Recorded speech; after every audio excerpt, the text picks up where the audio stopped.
Welcome back to Orange Hat Reviews, everyone. Hope you're all having a wonderful day. So, I'm going to be doing my review for the movie Leviathan. I just got done watching this. This was recommended to me by Steve Kenobi, so shout out to you, brother. This movie was actually pretty good for an 89 movie, for 1989. Practical effects.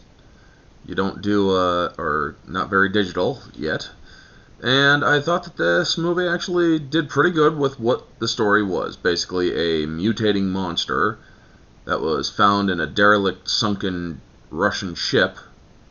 And, well, some underwater miners come across it and, like idiots, they decide to explore. Daniel Stern is the character that basically gets everybody in danger in this.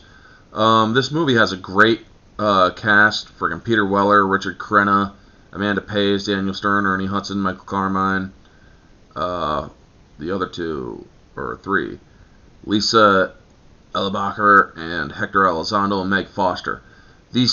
All of these actors, it was very limited cast, and Aurelio De Laurentiis and Luigi De Laurentiis were the producers, so it's the De Laurentiis movies. This movie is slow pace at first. It really takes a while to catch up to the real meat and potatoes of the danger. I mean, this movie's only an hour 38 minutes. So when they have the monster showing up, it's already like an hour into the film when shit starts really going down. I mean, first it starts with a little bit of scales, then character dies, and then, well, stuff starts happening. But then when the real stuff kicks in, it's the third act when it all starts to kick in, and then it's really fast-paced. The ending, the full ending, where you actually get to see the main creature, you barely get to see it. They have to do production still photos to really see the Leviathan creature. But, the ending where there's only two survivors,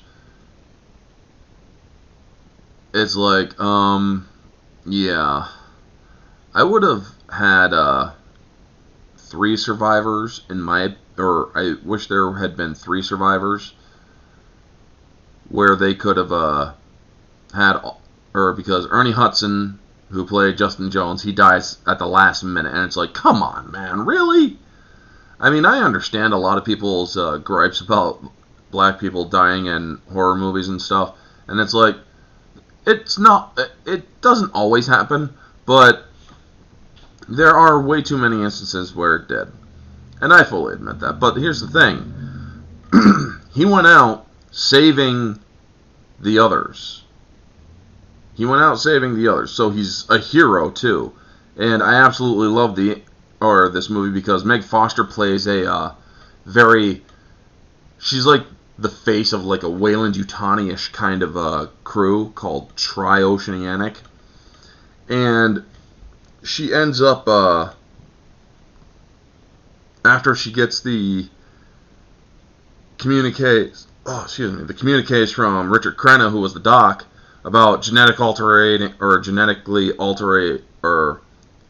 alterations and whatnot. She basically tells them there's a hurricane, so we can't get you within, or we won't be able to get you in like 48 hours, or until 48 hours is passed.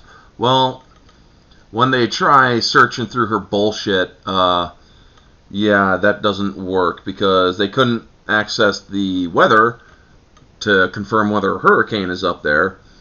So one of them checks their stock portfolio for Oceanic, and it's like, yeah, it sunk because everybody in their underwater lab died, and it's like, yeah, they pulled a Weyland-Yutani. They frickin' they wrote you off. It's a great movie, folks, and it has a very satisfying ending. I'm not going to spoil that. It has a very satisfying ending of what happens when there's a corporate representative around who greets the survivors. Let's just say it's very satisfying. And it's kind of, or a lot of people nowadays would probably bitch about it if they're SJWs.